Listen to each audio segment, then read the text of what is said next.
For over 20 years, I've preached the virtues of peace at multiple universities. Tonight, I stand before you as an educator. This is my student. She came to me to study peace. Her name is Paz.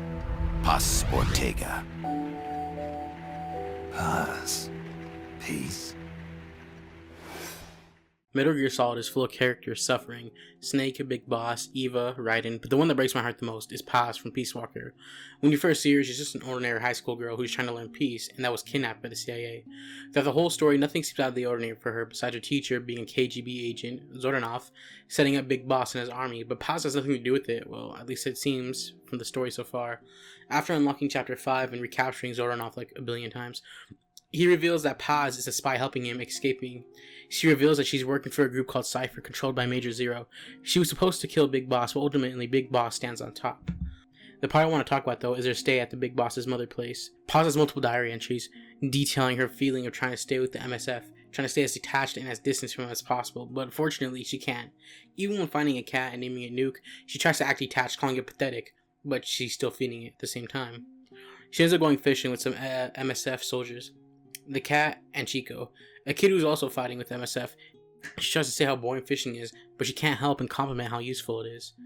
And when she tries to actually do it, she finds it fun, and even ends up feeding the fish to the cat. Days later, she ends up playing soccer, and saying how the sport isn't interesting to her, but after a scuffle with the team, Paz gets roped into play, and ends up giving it her all. Despite not scoring any goals, she still enjoyed playing against Chico.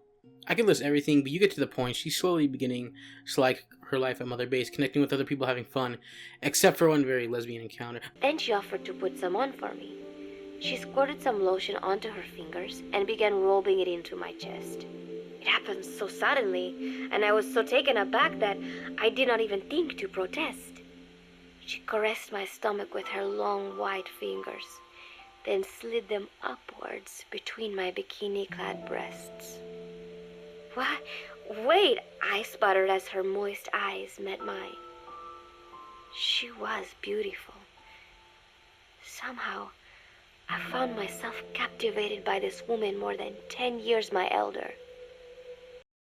But she isn't forgetting her mission to Cypher either, killing Big Boss. Despite knowing this, she still fell victim to her bonds with MSF, and now it would be hard to pull this off.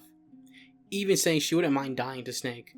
Days before Metal Gear Zeke was finished, Big Boss and Kaz decided to throw a festival for peace. Kaz wanted to form a band and play a song at the festival. He wanted Paz, himself, and Zordanov, because all their names meant peace. He even wrote a song for Paz to sing. Paz initially didn't want to, but because of her built-up of bonds, she falls for it. Unfortunately, Metal Gear Zeke gets built, and now she has to use it to kill Big Boss. She wants to hold off, though, for 3 more days, so she can have the festival.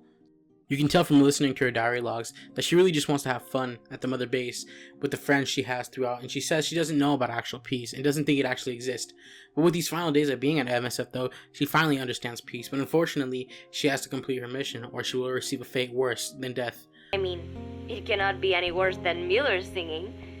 But modifications to Zeke are already finalized, and I must complete my mission. Betray Cypher now, and I will face a fate far worse than death. With the last-ditch effort, she tries sabotaging the Metal Gear but gets caught by Chico and has to pull the mission off now, leading to the fight with Big Boss.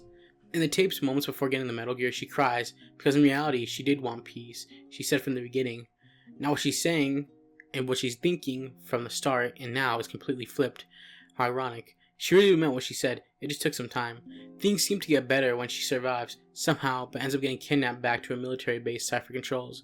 She ends up getting Chico captured along with herself, and she gets tortured. Even when Big Boss saves her, she still can't win because she has a bomb inside of her and can't do anything about it, and ends up dying. Still, no peace for Paz.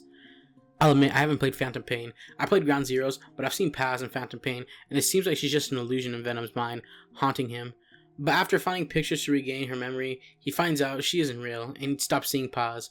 Venom's illusion was caused by not even being able to save Paz, and having extreme guilt over it, but after finding the pictures, he finally reconciles with himself. Paz is one of the most heartbreaking characters in Metal Gear, in my opinion.